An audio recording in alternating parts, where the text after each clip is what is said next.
북이스라엘의 회복에 대해서 하나님께서 말씀하십니다. 특별히 이스라엘을 흩으신 자가 그를 모으시고 목자가 그 양떼에게 행한 것 같이 그를 지키신다.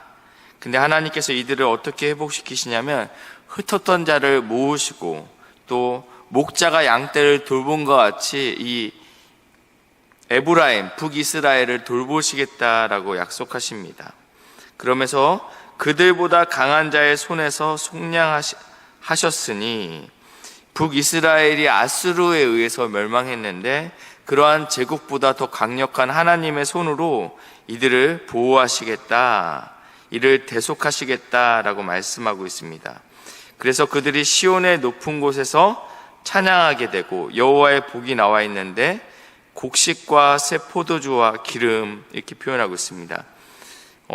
이스라엘의 3대 작물입니다. 밀, 그리고 포도, 그리고 올리브 기름을 의미하고 있습니다. 그러니까 북이스라엘 가운데 특별히 이 가나안 지방에서 나는 가장 풍성한 것들을 하나님께서 온전히 회복시키시겠다라고 말씀하고 있습니다. 어린 양의 떼와 솥대를 얻고 크게 기뻐하리라. 그들의 심령은 물된 동상 같겠고 다시는 근심이 없을 것이다. 하나님께서 어떻게 이들을 만족시키시고 어떻게 회복시키실지에 대해서 잘 기록하고 있습니다. 13절, 처녀는 춤추며 즐거워하겠고 청년과 노인은 함께 즐거워하리니 내가 그들의 슬픔을 돌려서 즐겁게 하며 그들을 위로하며 그들을 근심으로부터 기쁨을 얻게 할 것임이라. 하나님께서 이렇게 북이스라엘 가운데 이러한 회복을 주시겠다라고 말씀하시면서요, 15절에 가시니까요, 라마에서 슬퍼하며 통곡하는 소리가 들리니 왜냐하면 라헬이 그의 자식 때문에 애곡하는 것이라. 이 라헬은요, 두 자녀가 있었습니다. 이스라엘에 12지파가 있었지만 그의 언니 레아가 낳은 자식이 있었고요, 또 첩들이 낳았던 자식들이 있었죠. 그러니까 라헬이 낳은 자녀는 요셉과 베냐민입니다. 그리고 이 요셉의 아들들이 있죠. 에브라임과 므낫세입니다. 근데 이 라헬이 지금 그의 자식 때문에 애곡하고 있다. 이 라마는 어떤 곳이냐면 이 라헬이 죽었던 곳입니다. 라헬의 무덤이 있는 곳이지만 더 중요한 특징은 이 남유다가 완전히 멸망할 때 이 예루살렘만 집중적으로 공략은 했지만 주변에 있는 남유다의 도시들에 있던 포로들이 집결하는 장소가 이 라마였습니다. 이 라헬이 지금 자신의 자식 때문에 그의 후손들이 멸망하는 것 때문에 애통하고 있었습니다. 근데 자식이 없어짐으로 인해서 어떠한 것들로 대체할 수 없죠. 그 슬픔을. 그렇기 때문에 위로받기를 거절하는도다. 그렇지만 하나님께서 내 눈물을 멈추어라. 내 일에 삭을 받을 것인즉 장래에 소망이 있을 것이다. 너희의 자녀들이 자기들의 지경으로 돌아올 것이다. 하나님께서 이렇게 말씀하고 있습니다. 지금 극심한 자녀를 잃은 극심한 슬픔 가운데에 있는 이 라헬에게, 그리고 어미 라헬에게 하나님께서 회복시켜줄 은혜가 있다라고 말씀하고 있습니다.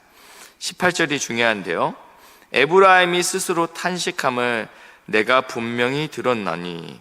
이 에브라임은 북이스라엘의 대표적인 지파라고 말씀드렸습니다. 그래서 저희가 에브라임 이렇게 얘기하면 북이스라엘 이렇게 해석하셔도 된다라고 말씀드렸는데요, 이 북이스라엘이 스스로 탄식하게 됩니다.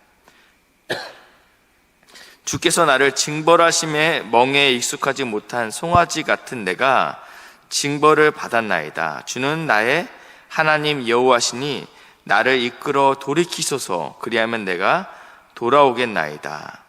내가 돌이킨 후에 뉘우쳤고 내가 교훈을 받은 후에 내 볼기를 쳤사오니 이는 어렸을 때 치욕을 짐으로 부끄럽고 욕됨이니이다 하도다.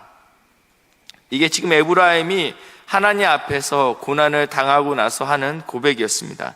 메시지 성경은 좀 더 쉽게 이해되게끔 나와 있는데, 주께서 저를, 에브라임이죠, 저를 길들이셨습니다. 야생마 같던 저를 꺾으시고 안장을 지우셨습니다. 이제 고분고분해진 저를 사용해 주십시오. 주님은 저의 하나님이십니다. 제멋대로 날뛰던 지난 세월을 뉘우칩니다. 주께 길들여진 나, 제멋대로 굴었던 지난 과거를 부끄러워합니다. 부끄러워 가슴을 칩니다. 이 부끄러움을 씻을 수 있겠는지요? 이렇게 고백하고 있습니다.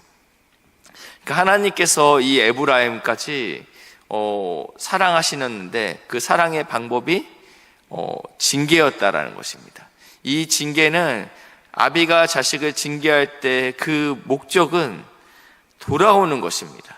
회개하고 잘못된 길에서 온전히 돌아오는 것이 하나님 아버지의 마음이라는 것입니다. 그러면서 20절에 에브라임은 나의 사랑하는 아들, 기뻐하는 자식이 아니냐. 내가 그를 책망하여 말할 때마다 깊이 생각하노라. 내가 책망할 때 아무 생각 없이, 아무 이유 없이 책망하는 것이 아니고 하나님께서 책망할 때 깊이 생각했다라는 거예요.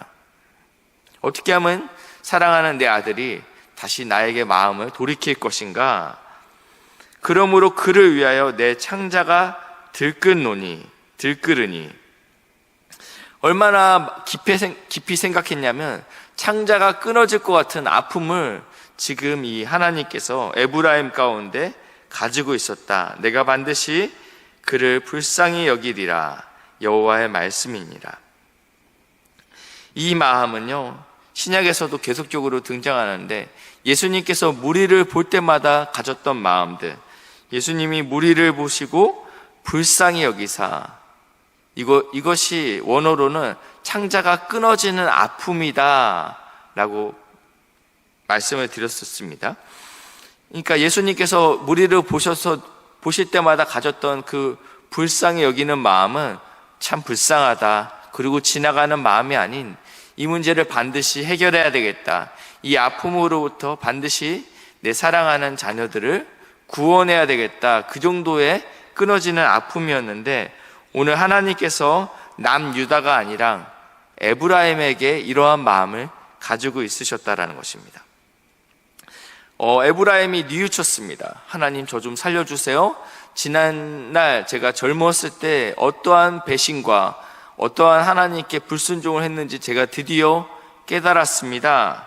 야생마 같아서 하나님 앞에 순종하지 아니했던 저가 이제는 순복합니다. 이렇게 고백했을 때 하나님께서 어떻게 반응하시냐면 21절, 처녀 이스라엘아, 너의 이종표를 세우며 너의 편말을 만들고. 무슨 말씀이냐면 지금 이제 먼 곳 아수르까지 사로잡혀 갔을 때, 그들이 열방으로 흩어졌을 때 이들이 돌아와야 되지 않습니까? 그래서 이종표를 세우겠다라는 거야. 잘 돌아올 수 있도록. 어저께는 돌아오기 위해서 하나님께서 물 곁으로 인도하신다고 했고, 그리고 고든 길을 내신다고 말씀하셨어요. 구부러진 길이 아니라 너가 정말 돌아온다고? 그래. 그러면 오실 때 목이 마르지 않기 위해서 내가 물 곁으로 지나가게 할게. 그리고 내가 이 길을 곱게 할게. 이게 하나님의 마음이셨던 거예요. 하나님께서 자녀가 회개하면 그것들에 대해서 그래? 아직 안 된 것 같은데? 좀 더 넌 고생을 해봐야 돼. 이런 마음을 갖는 것이 아니고 그래, 잘 왔어. 이렇게 이야기하는 거죠. 자녀가 아버지의 유산을 받아서 먼 길을 떠납니다.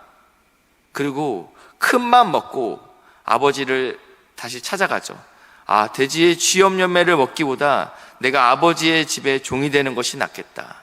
당시에 아버지가 돌아가시지 않았는데 아버지의 유산을 먼저 받는다라는 의미는 아버지 빨리 죽으세요, 이 의미밖에 안 되는 거예요. 그리고 그런 법도 없었습니다. 그렇지만 주님께서는, 하나님께서는, 그리고 그 아버지께서는 그 아들에게 유산을 먼저 주죠. 그 유산을 다 탕진하고 돌아온 그 탕자가 돌아올 때 마을 사람들이 이 탕자에게 돌을 던져 죽여도 무방하였습니다.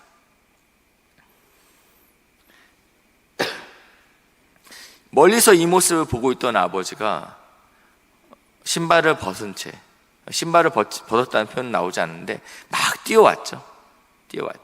그리고 아들을 와락 껴안습니다. 어떤 신학자는 여기에 대해서 이렇게 이야기합니다. 이 탕자가 돌아왔을 때 마을에 있는 많은 사람들은 아이, 저런 불효자식, 모든 걸 다 잃어버리고 와? 성공해서 돌아왔으면 모를까? 저런 식으로 돌아올 거였으면 왜 나갔어? 큰아들도 그런 생각을 갖고 있었는데 하물며 마을 사람들이 그런 생각을 안 갖고 있었겠습니까? 근데 돌로 집어서 그 아들에게 던지려 할 때 아버지께서 그 아들을 안음으로 인해서 그것을 막으셨다라고 표현하고 있습니다. 마찬가지로 지금 하나님께서 이 에브라임이 돌아올 때 창자가 끊어지는 아픔을 가지고 불쌍히 여기심으로 야, 너가 돌아온다고 이정표를 세우겠다. 푯말을 만들어라. 잘 돌아올 수 있도록, 길을 잃어버리지 않도록 내가 이것들을 만들겠다. 큰 길, 곧 내가 전에 가던 길을 마음에 두라. 돌아오라. 내 성읍들로 돌아오라. 반역한 딸아, 내가 어느 때까지 방황하겠느냐. 여호와가 새 일을 세상에 창조하였으니, 새 일을 창조하신다고 말씀했는데 곧 여자가 남자를 둘러싸리라. 하나님께서는 우리를 신부라고 이야기하십니다. 그리고 당신을, 하나님은 신랑이라고 이야기하십니다. 그런데 이 신부가 고멜과 같이 음란했습니다. 하나님을 떠났죠. 다른 남자와 함께 즐거움을 누리던 사람이 지금 어떠한 두꺼운 낯짝을 가지고 하나님 저를 불쌍히 여겨 주십시오라고 돌아올 때 하나님께서 이루시는 새 일은 무엇이냐면 곧 이 여자가, 음란한 여자가, 하나님을 본질적으로 사랑하지 못하는 이 여자가 결국은 하나님을 찾게 되는 이 새 일을 이루시겠다라고 말씀하시는 것이 오늘 하나님께서 말씀하시는 새 일입니다. 우리 가운데 새 일을 행하셨습니다. 죄인 되었던 우리가 하나님을 찾게 되죠. 죄인 되었던 우리가 하나님을 사랑하게 됐습니다. 이것이 하나님께서 우리 안에 이루신 새 일이라는 것입니다. 우리가 계속적으로 기도해야 될 사람들이 있습니다. 하나님, 이 영혼 가운데 하나님께서 새 일을 이루셔야 됩니다.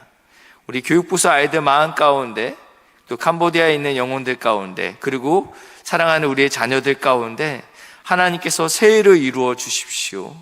지금은 방황하고 있지만 하나님께서 끊어지는 아픔을 가지고 그들을 다스려 주십시오. 하나님, 그들을 인도하여 주십시오라고 기도하시는 새벽 되시길 주님의 이름으로 축복합니다. 기도하시겠습니다. 사랑의 하나님, 감사합니다. 우리 안에 새 일을 이루시니 감사합니다. 원수되었던 저희가 하나님을 사랑하게 하시고 하나님의 율법을 즐거워할 수 있도록 은혜 주시니 감사합니다. 사랑하는 나의 이웃과 가족들 안에 주님께서 새 일을 이루시고 인도하여 주시옵소서. 감사드리며 예수님의 이름으로 기도했습니다. 아멘.